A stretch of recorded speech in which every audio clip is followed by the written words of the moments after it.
The first day at Riverside High was supposed to be a quiet one for Alina. She had moved to the city after her mother's illness worsened, and all she wanted was peace, no attention, no noise, no drama. Her soft brown eyes usually stayed low, her voice barely above a whisper. She was the kind of girl teachers praised for discipline, but students forgot existed. Alina wore her long hair like a curtain, hiding the fear of being seen.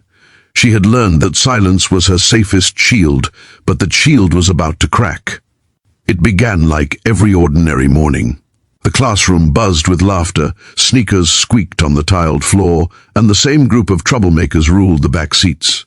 Troy, the self-proclaimed king of the school, led the group, tall, arrogant, and cruel. He had a way of making everyone around him either laugh or shrink. Behind him stood Lex and Rena, the followers who added fuel to his cruelty. They found their next target easily, the quiet new girl sitting alone near the window, sketching softly in her notebook. Troy's smirk widened. New girl, huh? He muttered, tossing a crumpled paper ball at her desk. She didn't react. The lack of reaction only encouraged him. He wanted attention, he wanted her to flinch. He had no idea who he was dealing with. By lunchtime, the whole cafeteria buzzed with rumors about the new girl. "She's weird," someone said. "Doesn't talk to anyone. Maybe she's scared," another laughed. Alina kept her head down, eating slowly, pretending she couldn't hear them. She was used to whispers. What she wasn't used to anymore was anger, the kind that had been quietly building since her mother's health worsened, since her father walked out, since she learned that being quiet didn't always mean being safe. That afternoon, it rained. The hallway smelled of wet concrete and chalk dust. Students rushed past with laughter, but Alina stayed behind to gather her books. When she turned the corner, her stomach dropped. Troy and his gang blocked the hallway.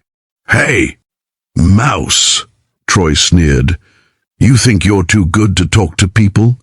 Alina froze. Her heart thumped like a drum. She clutched her bag closer.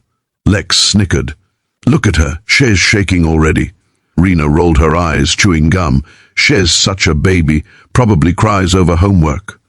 They stepped closer. Alina tried to walk past, but Troy grabbed the edge of her sleeve. "Where you going?" he said softly, almost mockingly. "We're just saying hi."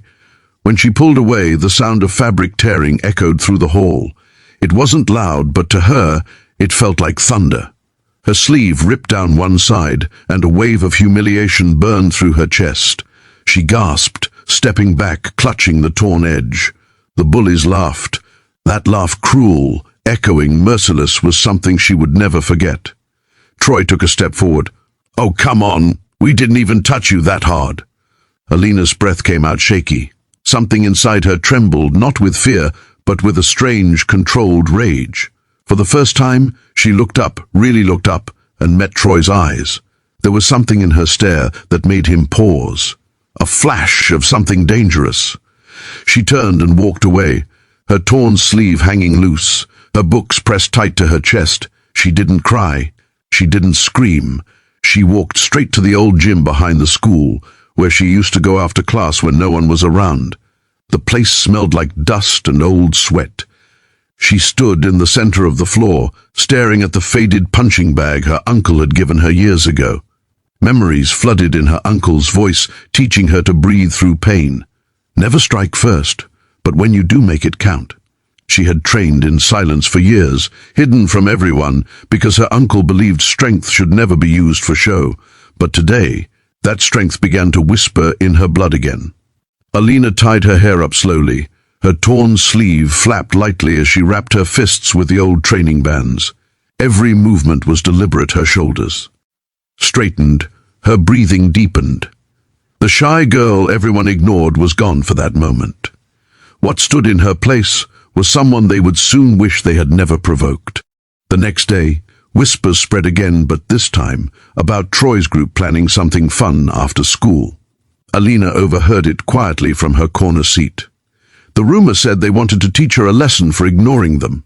She didn't react. She simply packed her bag, zipped her jacket, and walked out before the bell even stopped ringing. She knew where they would wait, near the empty gym hallway, the same spot they'd cornered her yesterday. As thunder rolled outside, she walked down the empty corridor.